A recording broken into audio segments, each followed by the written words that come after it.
Aloha, beloveds.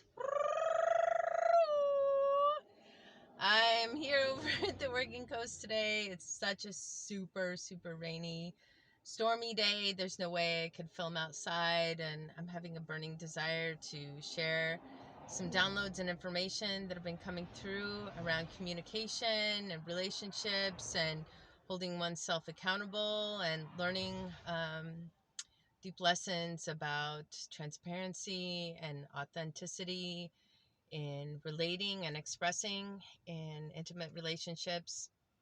And my name is Athena Rose, and I feel very good about sharing my experiences in relation to the work I've been doing in the world with my partner. We're diving into deep healing around trauma, sexual trauma, and the separation virus that's happening in the collective in terms of our hearts connected from our bodies, our the lovemaking that most folks engage in is not really so heart-centered, and I feel that it's an opportunity in the collective right now to see that disharmony and that separation, our hearts from our genitals essentially, and heal it in a good way. And this takes very concentrated, very focused, very intentional, structured work in relationship, and not running away but staying really present with one another and working through things and learning how to do that, because we weren't taught how to relate to each other, especially men to women in intimate relationships. We weren't taught how to communicate through conflict and how to work things out. We were taught to run away or pretend that things aren't well with us, so disassociate, and we're also not given the skills to work through strong emotions. And I'm really feeling that it's important that we learn these skills. And one skill I'd like to share is using I statements when relating to another. So saying how you feel in relation to the experience you have with another, and not pointing fingers and not making the other person wrong or to blame for your feelings, and taking accountability for your own feelings and responses, and responding, not reacting. And so sometimes that takes taking some space to work through your energies yourself, and then coming back to a more centered place so you can talk with your lover and really be present and listen. And it takes repeated practice. This is an art form that we're all cultivating, the art of communication, the art of relating with one another in a good way. And it takes practice. It takes actual practice and being in relationships, and not saying, well, I'm just going to be celibate, or I'm not going to be in relationship. It means making a choice to be in relationship and learn what you can from that relating. And one of the most beautiful teachers I've had the privilege to learn from is Thich Nhat Hanh. And he says, as a Buddhist monk who's taken a vow of celibacy, he recognizes that it is easier for him to maintain a certain vibration and focus on his spiritual work than it would be for a layperson. And for a layperson, I mean somebody who hasn't taken a vow of celibacy and who's choosing to engage in sexual activity and have families.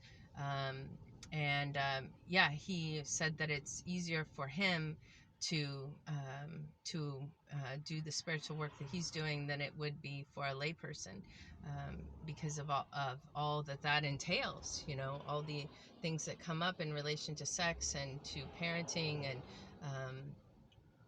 all the family dynamics that one has to work through. And it can also be the greatest teacher. It is the greatest teacher. Intimate relationships are our greatest teaching opportunities to learn about ourselves and learn about others, and how to have compassion, and how to cultivate that bodhisattva heart, that unconditional love of the divine. And yeah, it's a beautiful golden opportunity to learn these things, and then teach others, teach the children. And generations before us have not known how to do this, and we have the opportunity during this time to learn, because there's so many good teachers out there. I've been learning from this book, Peace Between the Sheets, about how to heal intimate relationships. I've also been learning from Dr. Joe Dispenza about how to heal my body, and how to heal my brain, and how to rewire my brain, and how to change my behaviors. And it takes work, it takes dedication, it takes a daily practice. And so I just encourage you to continue to do that for yourself.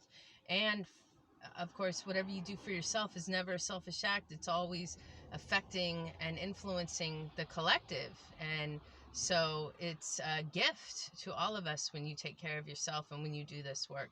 So thank you so much for those of you who are doing this work. I honor you. It's beautiful, and it takes a lot of courage. And I just want to encourage you. And if there's a way that I can encourage you personally, you're welcome to reach out to me.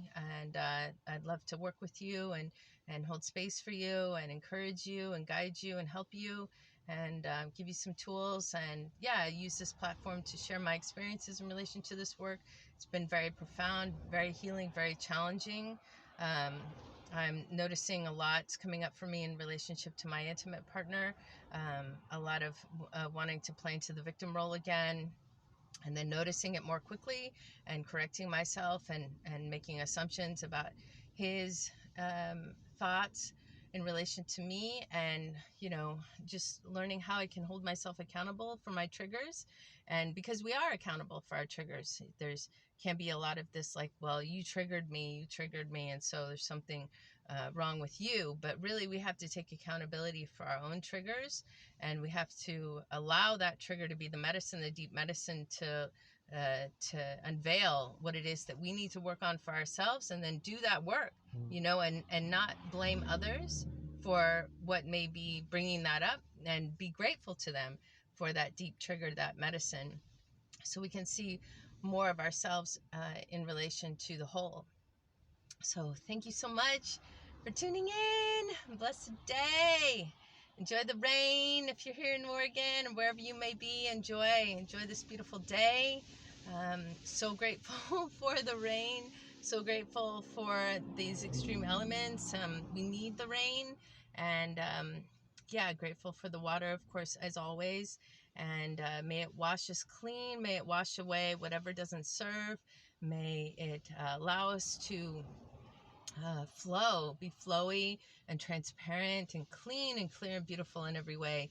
And thank you so much, Sacred Rain, for being here and for showing us how to move with the elements, and how to be like water in all of its multiplicity of forms. Oh.